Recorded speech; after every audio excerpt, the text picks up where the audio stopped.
Welcome, everyone. Welcome back to Under the Veil podcast. I am your host, Helena, and today we have a very amazing guest here to talk about all things social media. She is baller. She is killer. She's a girl boss. Her name is Kat, and she's my social media manager. Hi, Kat.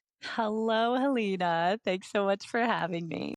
Of course. This is going to be such a fun and epic episode because we now have a marketing genius on here to help us figure out if you've been struggling with your social medias, you don't know what's resonating with people, right? You've poured your heart into all of these posts, but you're hearing crickets. This episode is going to be for you. Today, we are sitting down with Kat and we're going to pull back on the curtain to see how we actually plan and execute a wedding marketing strategy that actually works, right? So the promise here today, you're going to walk away knowing exactly what to post, how often to post, and how to turn your Instagram into a booking machine and not just a black hole of time. So whether you're a florist, planner, makeup artist, DJ, videographer, photographer, grab your notebook and you're about to get an insider's look into social media strategy.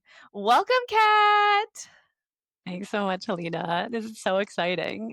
We're like talking on such like a formal basis I usually with know. like doing social media marketing and everything, but now we just kind of get to have fun. This is so I great. know. I love it. I love it. For our listeners who don't know you, I would love to have an introduction on yourself, how long you've been doing this, and what inspired you to start doing what you do today. Yeah, definitely. Well, I run a social media marketing agency called Captain Lion Creative, and that is not necessarily something that I knew how to do for my whole life. It's not something that I've been doing forever. I was actually a vocalist and songwriter kind of by trade. That's what I went to school for. What? I mean, I knew you were a singer, but I didn't know you went to school for that. Yeah. I went to college in Chicago at Columbia College in Chicago for vocal performance and songwriting and music business. And so kind of what I spent the entirety of the twins doing.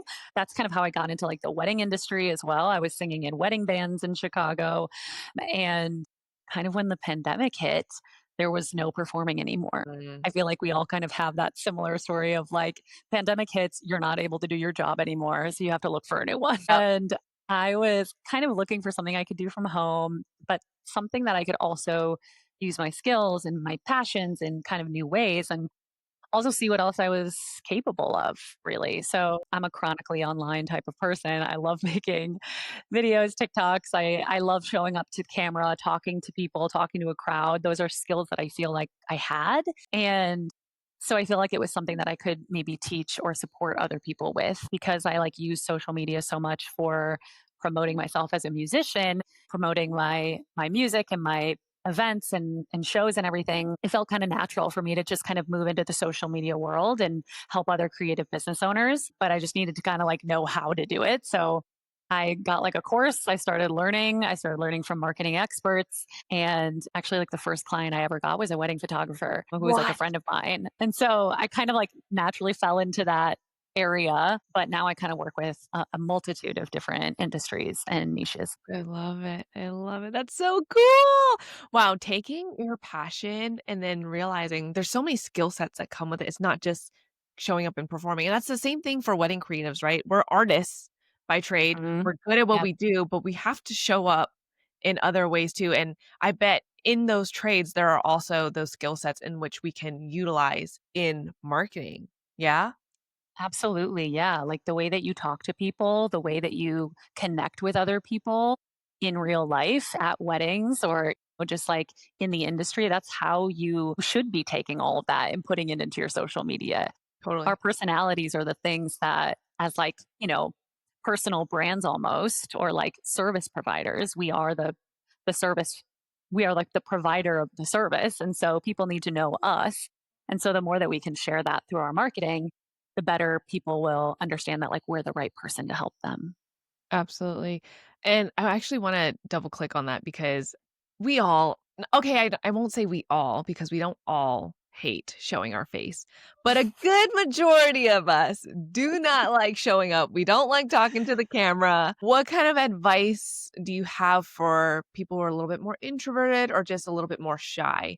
And maybe even Hmm. like what is a big mindset shift they need to have in order to actually enjoy to create content and marketing? I feel like with photographers, you guys specifically like to be behind the camera, not so much in front of it. So Truth, truth. it makes total sense that showing up on social media would be scary. So you guys kind of like hide behind your carousels of your photos and you hope that that does the trick. But it is really important because these couples are going to be spending the whole day with you. And so they need to know that they can connect with you. And so understanding that like trying is cool. Trying and failing is cool. Just because showing up on camera and not being super confident in it, doing it anyway, it's what makes you better at it, right? We have to be bad at things in Yep. order to get good at them. I bet the first time you picked up a camera, you weren't the best photographer in the land. And like, if you're like a florist, like the first arrangement you put together probably wasn't the best arrangement, but you got better as time went on. And it's the same thing with showing up on camera, with showing up in your socials face to camera, showing your face in general. It takes practice, right? I can even show you, oh my God, the terrible videos of me at the beginning of my journey. I sound nothing like I sound now. I'm devoid of personality, grown to feel more comfortable in front of the camera. And then you can start, adding in more of those elements of your personality and not feeling like it's something that people don't want to see, but it's actually the thing that makes you different. And it's the Yeah. thing that keeps people coming back. Absolutely. I mean, we can look back at remember my first, like, couple videos I tried to do even this was, like, right before I hired you. I Hmm. was like, "Okay, I gotta do this." So cringe. If I look back, so cringe compared to what's coming out today. We all look back and feel the same way about all of our content. Like the best person that you know right now, the person you look up to on social media started out feeling cringe about their videos. Yep. And like, even just like the amount of change I've seen in your videos just in the past like 4 or 5 months has been crazy because you're actually like forcing yourself to do it, right? I know, I know. Pain, pain, but I do it. Pain, but because you know it works. Yeah, no, for sure. Actually, that's, like, honestly drop in knowledge for business mentality in general. It's like, we are going to suck at things, marketing, sales, right? And marketing sales, like your systems are going to be crappy at the beginning. Yeah. Yeah, essentially. So your systems, like, everything we start out doing is not good, but the more you do it, the more you get feedback and the more you try to implement different new strategies, like, you're gonna get better over time. Hmm. But the ones who succeed the most are the ones that can pass through that cringe moment, right? Because that's when everyone gives up. They're like, "Ugh, this sucks. It's hard. I can't do it anymore." And that's where you give up. And that's what true failure is the moment you give up versus the moment you persevere and you break through it and now you're a beast at it. So, Hmm. great advice, Kat. Thank you for sharing that. Of course. Okay, let's get into like the meaty tea of it. Like if I were to ask you, like one thing that wedding creatives get totally wrong about Instagram marketing, what would that be?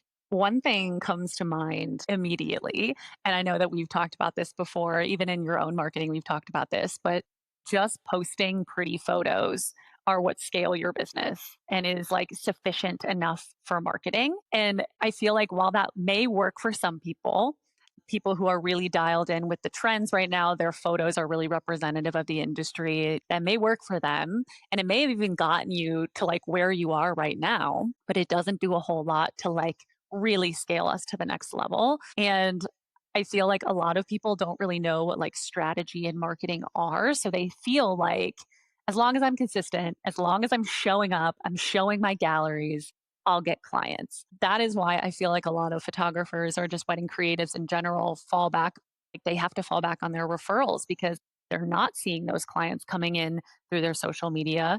And so they have to like rely on these referrals. That's really just kind of like letting someone else dictate the success of your business. If we can't actually take charge of our marketing and learn the marketing principles and frameworks to attract our audience, then we're not going to be able to see the results that we're looking for. You can't just fall back on your pretty photos as much as you want to, as much as you feel like they've worked for you in the past.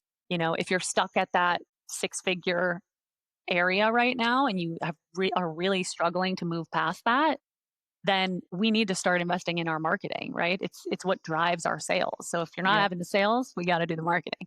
Yeah, totally. And it's like, as creatives, we don't really think about how do big businesses run their business, right? You think of if Mhm. you look at all the successful businesses, they pour into marketing because that's how they know that converts into sales.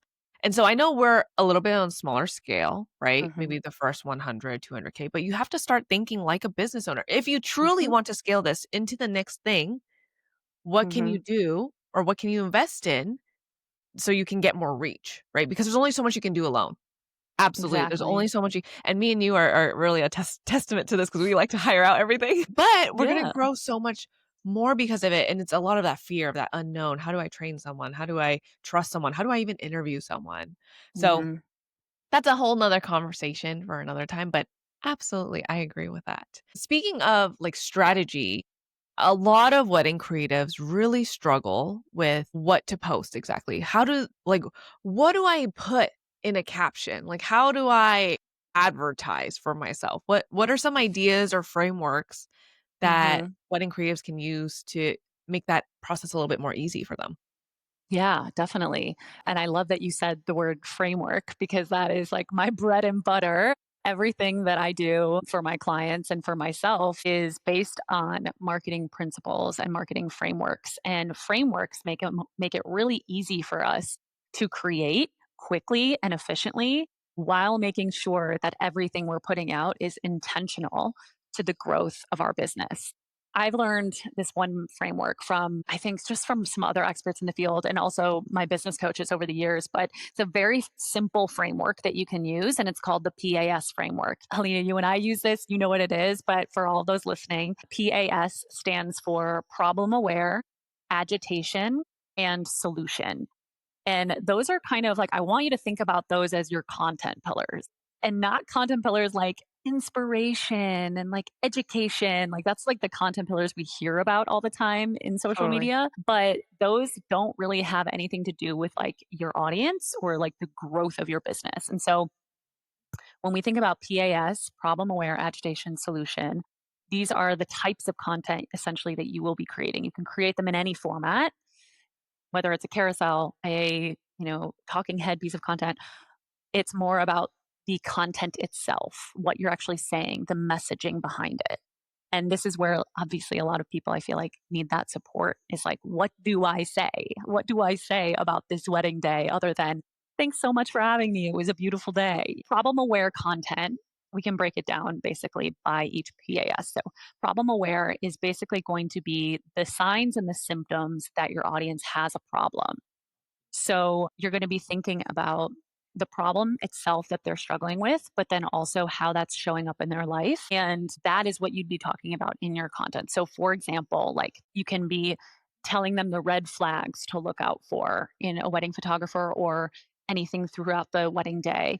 You can be telling them signs that you may have this problem, questions to ask yourself if you want to know if you have this problem, things to help them self identify with the problem that they're facing. So, like, for example, like signs your wedding timeline is like created for chaos. Like you're heading towards chaos if your timeline looks like this. And so that they can self identify and be like, oh, this is what I was thinking. I shouldn't be doing that. I shouldn't be doing that. I shouldn't be doing that. Or, ooh, that's me. That's me. That's what you want them to feel like when they're reading your posts. That they can like check off the boxes of like, that's exactly where I am right now. That's exactly what I'm feeling. That's exactly what I'm doing. So that we can get them to understand you have this problem.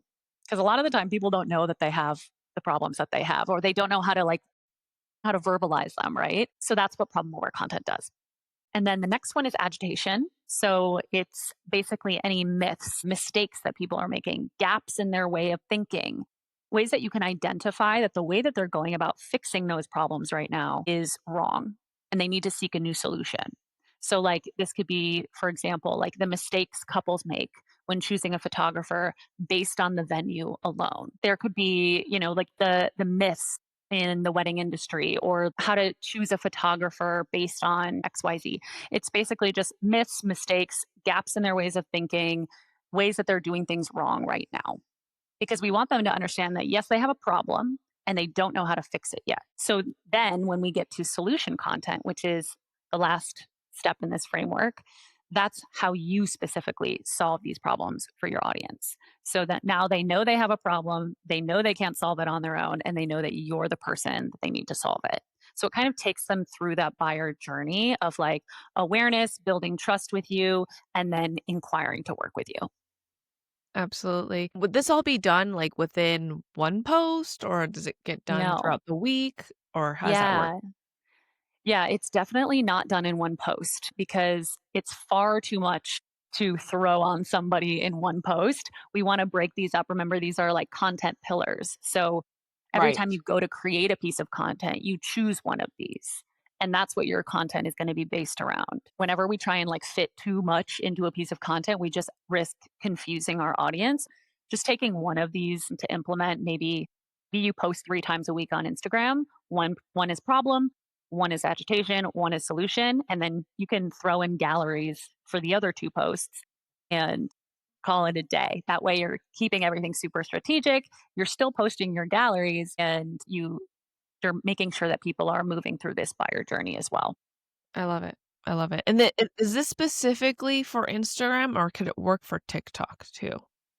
It can absolutely work for TikTok as well. It can work for email marketing. It can work for Mm. Threads, it can work for Pinterest, it can work for anything. This is a broader marketing strategy or framework. So, yeah, it can work on any platform. I mean, you can even think about like, I'm sure you've seen a TikTok video that's talking about mistakes or myths people are making in that True. industry, right? Yeah, it's literally for your entire marketing strategy. You can be using these things. Nice. And speaking on TikTok, this is the probably dying question that we all have. Do we need to be on TikTok?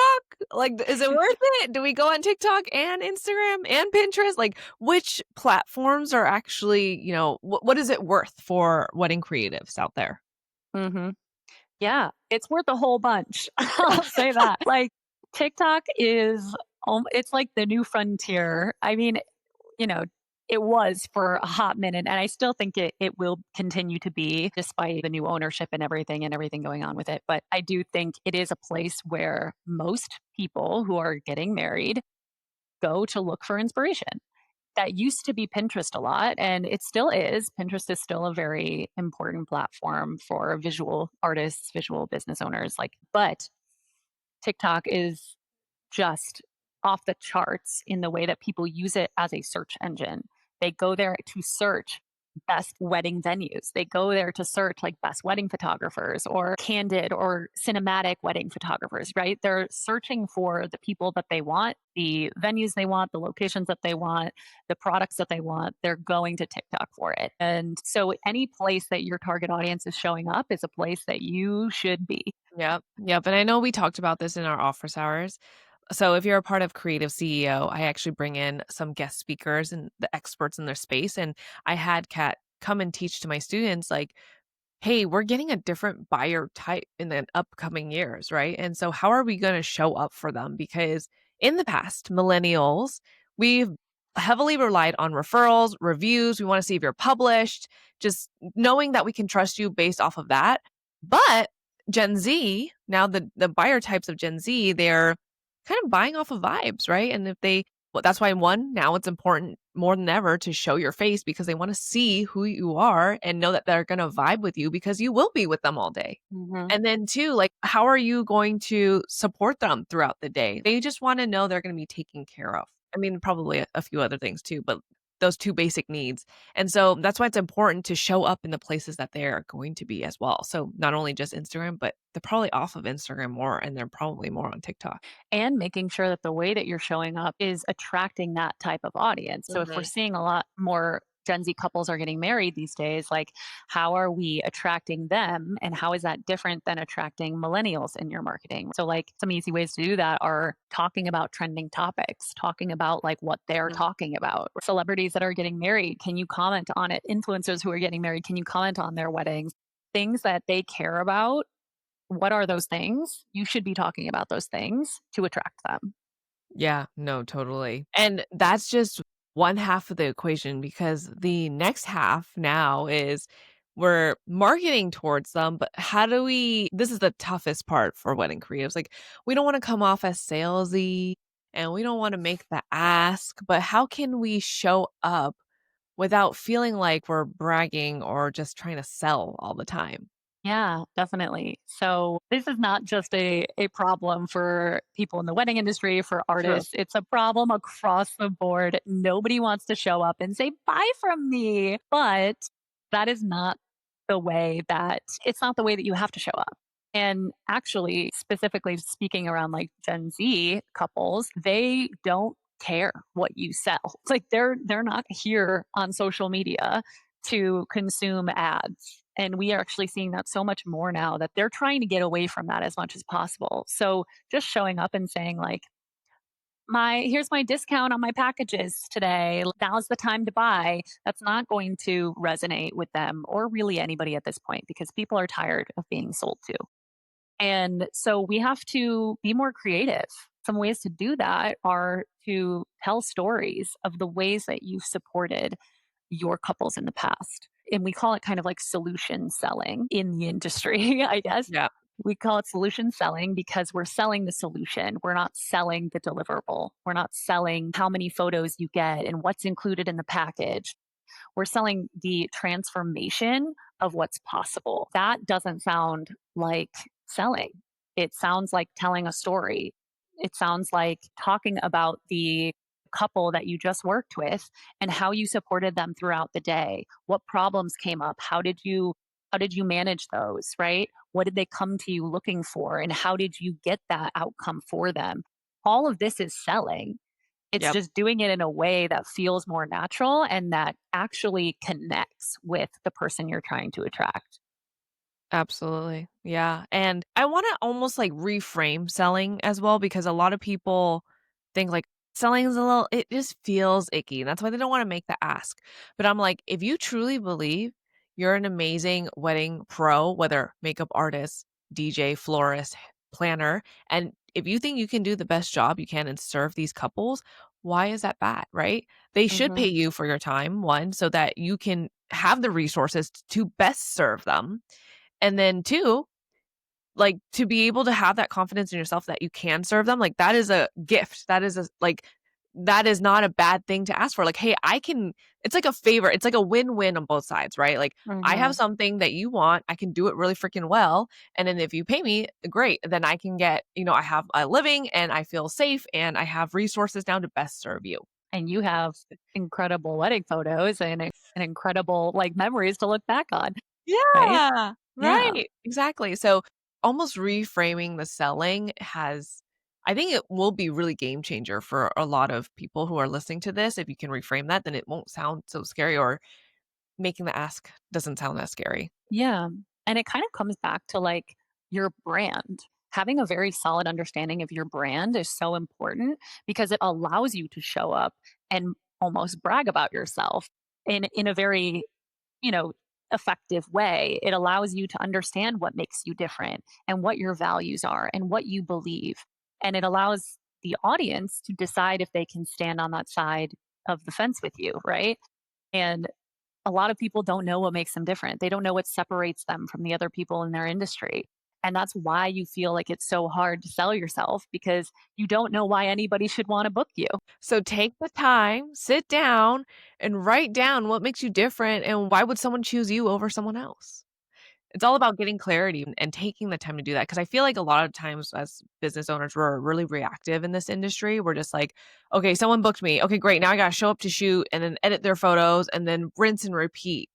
But if we don't have a strategy, then it makes it hard to market. And if it makes it hard to market, then it's hard to get continuous clients, right? It's Hmm. all a cycle here. It's like a It is. continuous cycle. And It so is. It really is.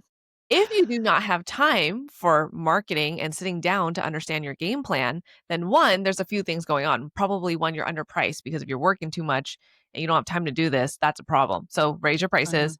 And then two, we have to start thinking about outsourcing. Well, one, I think you should get clear on your plan before you outsource. And then Mhm. two, yeah, go and outsource. And that's what I did with Kat. I was like, hey, I have this vision. I know where I want to go towards. I need help from the experts to get me there. How do we do it together? And I also don't have time to do this. And she also came to me with a very good understanding of like exactly like her vision, like to your point, your vision, what you wanted, what your goals were. And that makes it so much easier to understand like your own unique point of view and like your brand essentially because I was able to work with you to kind of like determine what makes you different and your sales is unmatched, like you know how to sell. And so that's like a really important skill for the people that you support. Understanding like the little bits that make you different all come from that. Yeah. And there's also a difference too between like when you outsource social media, like there could be someone who just keeps the lights on, which is again fine for a certain amount of time. But Hmm. eventually, if you really want to grow and scale, we have to be strategic. And so this Exactly. year, I'm trying to break the 500,000 mark, and I can't do that without a team. I can't do that alone. This is literally physically impossible. So you have to Hmm. start building a team, have to start being setting time aside to be strategic, and you're gonna hit your goals. So for those of you listening, this is coming out before 2026. So this is your cue to sit Hmm. down during less busy time, right? During our downtime off season and to set your intentions and goals for 2026. Find out who you are, who is your ideal client, and your marketing strategy for that. Hmm. That's an Yeah. episode that I would be interested in listening to how you plan for 2026 as a wedding photographer. Oh, hell I feel yeah. like, Well, also, plug here, I do have a live workship coming up December oh, 15th. For those of you, if you want to fly in, hey, if you want to fly in, Cat, you can come in. oh my gosh, don't tempt me with a good time. It'll be a good 60 degrees. Well, I don't know. You're based out of Michigan, so maybe it'll be like, yes, I don't know how cold it gets there in December. In Michigan in December. Oh, yeah, it's like in the 30s for sure. Yeah, it'll be 60s here. So if you need a getaway. I'm coming. I'm coming. Book me in, baby. So December 15th, I have a planner coming. Her name is Angelica, guest speaker, and she's a destination planner. So she'll talk about how she marketed for destination weddings. She's also going to talk about how to create a good relationship with planners so you can get referrals. And then I will Mhm, talk about the mindset change and the numbers and the planning that we need to do for 2026. So I can probably take some snippets of that day and put out a podcast on that. oh my gosh, that would be I'm sure so beneficial for anyone listening. Yay, so excited. Awesome, Kat. Well, we went through a lot of stuff. I mean, really good, juicy stuff. If I have one last question for you, let's say everything was scrapped. Let's say the internet just wiped everything you ever had and that you've created. How are you going to rebuild your brand from there? Oh my gosh. Oh my gosh. I know, tough question. Um, so all of your previous posts, everything that you post on your website has been just scrubbed. Okay. Yep. I would say, I mean, you still have all of your galleries hopefully stored somewhere else. Yes, yes. Okay. Still have so content. So, what I would say is let's use this as an opportunity to really create a plan that we can stick to and stay consistent with because I feel like a lot of people, especially artists, they will come to me and be like, "Should I start a whole new profile?" This is a great excuse to do that. So, all your stuff is scrubbed from the internet. You can start a new profile and really start fresh with training your audience and training the algorithm on what it is that you support people with. So I would create like 9 new posts, social media on Instagram or whatever, wherever you're showing up and make those posts very specific to what you support people with. Have package and pricing posts or an offer awareness post, have, client case studies that you can talk about all of like the clients that you've supported or just maybe like 3 different posts for 3 specific clients that you've helped support, how you help do that. Have some posts around like your beliefs as a wedding photographer or a wedding creative and have some problem aware post, an agitation post, signs and symptoms that they're struggling with something, how they're making mistakes in that. Just having all of that, I think, would be an incredible start because you can ensure that everything is strategic, everything has a purpose, and you're not just posting to post. You're not just like throwing spaghetti at the wall. You're not just hoping this will do something. Or like, I see so many times people just being like, oh, like here's like a list of hooks that I found on TikTok. I'm just going to use them and hopefully they do something, right? It's like, no, we know what we want this piece of content to do. We want it to get attention, we want it to build trust, or we want it to convert. And so that's kind of where I would start. Amazing. Okay, maybe I know I asked you, I said one last question, but I lied. So here's another last That's okay. question. How do we repurpose the content from TikTok to Instagram or Instagram to TikTok? Is there a strategy behind that?